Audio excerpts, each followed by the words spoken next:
디자인으로 성공한 차 하면 어떤 차가 떠오르세요? 굳이 뭐 에스페르나 무쏘 시절로 거슬러 올라가지 않아도 됩니다. 최근에도 이런 차들이 꽤 많았거든요. 기아는 K5가 대표적이고 제네시스는 신형 G80부터 디자인 정체성이 제대로 잡히기 시작했습니다. 쌍용차는 토레스가 대표적입니다. 사전 계약 대수가 보름 만에 25,000대를 넘으면서 같은 기간 동안 K5보다도 많은 사전 계약 대수를 기록했습니다. 숫자로 된 성과니까 이건 부정할 수 없는 인기죠. 그런데 그거 아시나요? 토레스 디자인이 확정되기 전에 이걸 거절한 사람들이 쌍용차 내부에 있다고 합니다. 토레스 디자인을 거절했던 사람들이 지금 사전 계약 대수 같은 결과를 보고 어떤 표정일지 궁금합니다. 오늘은 토레스 디자인을 거절했던 사람은 누구인지, 앞으로 나올 차들은 제대로 나올 수 있을지 순서대로 살펴보겠습니다.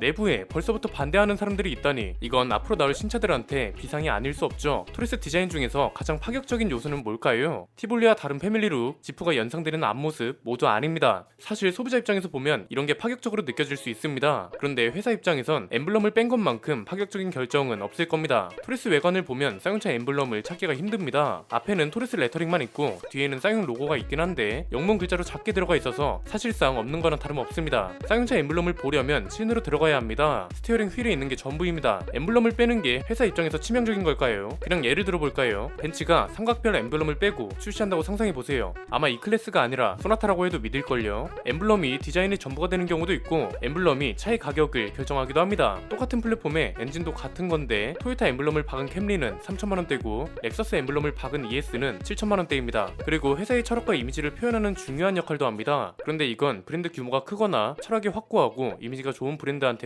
해당되는 얘기고요. 쌍용차는 이게 아니죠. 과거에는 몰랐어도 지금은 브루니 아이콘, 만년 적자회사, 노조 사태, 티볼리 대중소 이런 이미지를 버려야 하는 과제가 있는 상태입니다. 이건 쌍용차만 그런 것도 아닙니다. 삼성도 일본에 진출하는 갤럭시는 삼성 로고를 빼고 출시하거든요. 왜냐면 일본에서 한국 제품을 어떻게 인식하는지도 중요하고 자국 제품을 선호하는 경향이 워낙 강한 나라니까 그런 거죠. 결국 시장 상황과 브랜드 상황을 모두 고려하면 엠블럼을 빼는 게 나은 경우도 있다는 겁니다. 그래서 이번에 토레스도 쌍용차 엠블럼을 뺐고 이게 긍정적인 평가로 이어지고 있는 거겠죠. 그런데 디자인팀에서 엠블럼을 없애자고 했을 때 쌍용차 내부에서 반대한 사람들이 꽤 있었나 봅니다. 최근에 쌍용차가 디자인 설명회를 개최했습니다. 쌍용차가 신차 발표회랑은 완전 별도로 디자인 설명회를 개최했다는 것부터 토레스 디자인 반응이 그만큼 좋다는 거고 회사 단위로도 큰 변화가 있다는 걸 대변해 주는 거죠. 이때 외장 디자인팀 문희란 팀장이 뭐라고 했냐면 엠블럼을 없애자고 했을 때 딜러들로부터 반대 목소리가 크게 나왔다 이렇게 말했습니다. 아니 디자인팀 내부에서 나온 것도 아니고 경영진 쪽에서 나온 것도 아니고 딜러들이 반대하는 건 무슨 경우인가 싶습니다. 그리고 엠블럼을 그릴 가운데에 박아둔 상태에서는 쌍용차 SUV의 새로운 디자인 철학을 제대로 구현할 수 없었다 이렇게도 말했습니다. 이건 결국 무슨 소린가요? 디자인팀은 쌍용차 디자인이 완전히 세대 교체되어야 한다는 걸 충분히 인지하고 있다는 거죠. 이 사례를 통해서 소비자들도 알았으면 하는 게 어떤 신차가 새로 나왔어요. 그런데 디자인이 너무 별로예요. 이럴 때 디자이너들만 욕하는 경우가 많은데 마냥 그럴 수는 없다는 거죠. 자동차 디자인이라는 건 디자이너들 마음대로 할 수 있는 것도 아니고 엔지니어들 의견도 반영해야 하고 최종적으로는 경영진의 컨펌이 있어야 하고 심지어 딜러들조차 반대할 수 있다는 겁니다. 이런 걸 보면 디자이너들 스트레스가 얼마나 심할지 가늠이 안 되네요. 어쨌든 이번 토레스를 시작으로 쌍용차의 새로운 패밀리룩이 정착할 거라고 말씀드렸죠. 이 중심에는 쌍용차 디자인 센터장 이강 상무가 있습니다. 이강 상무는 2020년에 처음 쌍용차에 합류했습니다. 이때부터 새로운 쌍용차 패밀리룩 정착을 위해 노력했다고 합니다. 그 첫 작품이 토레스인 거죠. 설명의 내용을 보니까 이강 상무가 확실히 쌍용차를 제대로 파악하고 있다는 생각이 듭니다. 일단 무스랑 코란도의 디자인을 보여줬던 강인함을 계승해야 한다는 게 중심 철학입니다. 근거도 나름 충분합니다. 무쏘7부터 비교해보면 요즘은 자동차로 여가를 즐기는 사람들도 많잖아요. 그래서 무쏘랑 코란도의 디자인을 계승하는 게 요즘 자동차 소비자들한테 인정받을 수 있는 절호의 환경이라고 보는 것 같습니다. 이건 요즘 자동차 회사들이 레트로 디자인을 밀고 있는 거랑 일치하는 방향이죠. 그런데 그렇다고 해서 토레스를 완전히 강인하게 만들려고 하진 않았다고 합니다. 현실적인 타협을 했다고 하더라고요. 어떤 내용인가 봤더니 이것도 충분히 납득이 됐습니다. 토레스는 쌍용차 회생인 키를 쥐고 있는 차다. 새 디자인을 추구하는 방향으로 가기 위해서는 토레스가 우선 많이 팔려야 하고 그래야 우리도 자신있게 다음 단계로 갈 수 있다 이렇게 말했습니다. 그러니까 결국 경영진까지 만족시키려면 토레스의 디자인이 돈이 되는 디자인이라는 걸 증명해야 한다는 거죠. 제가 토레스 관련 이야기를 할 때마다 완전 정통 SUV라는 키워드를 밀면 안 되고 도심형 SUV지만 정통 SUV의 매력까지 갖춘 차라는 걸 강조해야 한다고 말씀드렸죠. 왜냐면 이게 틈새 시장이기도 하면서 현실이기도 하거든요. 토레스는 새로운 플랫폼이 아니라 코란도 코란도 플랫폼을 쓰기 때문에 어쩔 수 없는 현실입니다. 이강상무도 토레스 디자인이 도심형 SUV의 분위기를 완전히 벗어나지 못한 이유를 어쩔 수 없는 현실이라고 설명했습니다. 앞으로 어떤 차가 어떻게 나올지도 방향을 이야기해줬습니다. 설명의 내용을 정리해보니까 일단 그릴에 있는 기둥 6개 있죠. 이게 조금씩 형태가 달라지면서 모델별로 모두 적용될 예정이고요. 테일램프에도 힌트가 있습니다. 테일램프 가운데 보면 3개로 갈라진 부분, 이것도 포인트입니다. 이게 태극기에 있는 건곤 감리 중에 리에 해당한다고 합니다. 이렇게 보면 어떤 부분을 표현한지 아시겠죠? 나머지 건, 곤, 감이 남아있는데 이건 앞으로 나올 신차 렉스턴과 티볼리 풀체인지 이런 차들에 적용될 건가 봅니다. 미니 테일램프 보면 영국 유니언증 모양이죠. 우리나라도 이런 차가 나오면 어떨까 싶었는데 현대차보다 쌍용차가 이걸 먼저 현실로 만들어 버렸네요. 이강성무도 뭐라고 했냐면 쌍용차 평택 공장 정문에는 쌍용 자동차는 대한민국 자동차입니다 라는 문구가 있는데 이 문구에서 힌트를 얻었다. 쌍용차 디자인에 대한민국을 넣고 싶었다 이렇게 말했습니다. 그리고 KR10 디자인에 대한 이야기도 해줬습니다. KR10 영상에서 말씀드린 거 기억하시나요? 이 차가 코란도라는 이름을 이어받고 지프 랭글러처럼 브랜드 철학을 온전히 담은 차가 되어야 한다고 말씀드렸잖아요. 이강상무도 같은 생각인가 봅니다. 새로운 디자인 철학이 온전하게 담긴 차는 현재 개발 막바지 단계인 KR10이 될 거다 이렇게 말했습니다. 자, 여기까지만 보면 정리가 되시죠? K5랑 토레스가 증명한 것처럼 자동차는 가격과 디자인이 굉장히 중요하다는 거예요. 그리고 디자인팀이 지금 브랜드한테 필요한 것들, 버려야 할 것들 이런 걸 얼마나 잘 파악하고 있느냐가 브랜드의 생존 여부를 결정짓는다는 거. 이건 반대로 말하면 디자인팀의 의견을 무조건 무시하고 반대하면 오히려 나쁜 결과가 나올 수 있다는 겁니다. 특히 쌍용차처럼 브랜드 이미지를 탈피해야 하는 브랜드라면 더욱 그렇죠. 쌍용차 엠블럼을 빼는 걸 반대했던 딜러들 그리고 경영진 중에서도 분명 있었을 겁니다. 이분들은 그냥 본인이 있는 자리에서 최선을 다해 주셨으면 합니다. 딜러는 자동차를 얼마나 소비자들한테 매력적으로 설명하고 많이 팔 수 있는지를 연구해 주셨으면 하고요. 경영진들은 토레스 가격부터 시작해서 마케팅 전략, 신차 출시 주기 이런 걸 어떻게 설정하고 분위기를 이어갈지 연구하고 논의해 주셨으면 합니다. 그냥 쉽게 비하면 이런 겁니다. 큰 배를 운항해야 한대요. 그런데 선장이 당장 운항을 할 수가 없어서 대타가 필요해요. 이럴 때는 큰 배에서 요리를 하던 요리사보다 작은 배라도 운항해본 선장이 더 유리합니다. 마찬가지입니다. 디자인은 디자이너한테 맡기는 게 맞고요. 논의는 경영진이 아니라 엔지니어들까지만 관여하는 게 가장 이상적이라고 봅니다. 엔지니어들은 디자이너들과 협력을 할 수밖에 없습니다. 디자인의 자동차 성능에 큰 영향을 끼치기 때문이죠. 단순한 유리 각도라도 이게 어떻게 되느냐에 따라 연비가 달라지고 가속 성능까지 달라질 수 있습니다. 이런 과정에서부터 치열한 논쟁이 이어집니다. 디자인팀과 개발팀이 열심히 논의해서 좋은 결과물을 가져왔어요. 심지어 토레스처럼 지금 회사에 꼭 필요한 디자인이자 철학이 들어가 있어요. 그런데 이걸 경영진 같은 윗단계에서 거절을 해서 또 티볼리 같은 차를 만들게 된다. 이게 그리고 패밀리룩이 돼서 렉스턴하고 코란도에도 적용된다. 이건 디자이너들을 욕할 게 아니라 최종적으로 컨펌한 결정권자들의 직무유기이자 무능으로 봐야 한다는 겁니다. 지금 쌍용차 디자인 센터의 계획과 방향성은 완전히 현실적이면서도 이상적입니다. 반응도 좋고 이걸 숫자로 볼 수 있는 결과로 만들어냈습니다. 쌍용차 경영진분들께 바라는 건 디자인 외의 것들에 신경을 많이 써주셨으면 한다는 겁니다. 지금 중요한 기회가 굉장히 많습니다. 공장 가동률을 어떻게 최적화해서 이걸 대기기간 사태에서 어떻게 적용할지부터 시작해서 비아디와 어떻게 협력해서 전기차 스펙을 어디까지 끌어올려야 할지, 이게 시장에서는 어느 정도 수준이 되어야 통할지, 이후에 출시하는 신차들은 어떻게 언제 출시해야 할지 이런 것도 일부에 불과합니다. 인수 이후에 투자 자금부터 시작해서 빚은 어떻게 갚을지까지 경영진분들께서 집중해야 하는 문제들이 잔뜩 쌓여 있습니다. 지금 토레스 디자인에 쌍용차 로고가 대문짝만하게 들어갔을 거 생각하니까 디자인팀 결정대로 가길 정말 잘했다는 생각이 듭니다. 이강상무가 이야기한 걸 보니까 KR10 프로젝트는 코란도를 그대로 계승한 정통 오프로더라고 합니다. 디자인팀 방향대로만 잘 가면 현실에서 이상적인 결과를 충분히 이어갈 수 있을 걸로 보이고요. KR10은 이미 완성이 됐고 시장 조사까지 완료된 상태라고 합니다. 디자인팀이 진짜 일을 제대로 내기 시작했다는 생각이 듭니다. 아마 내부에서 큰 이변이 없는 한 쌍용차의 좋은 분위기도 굉장히 오래갈 것으로 보이네요. 오늘 내용은 여기까지입니다. 내용이 유익하셨다면 구독과 좋아요, 알림 설정 부탁드립니다. 저는 김승일 안피디의 스포일러 안피디였습니다. 감사합니다.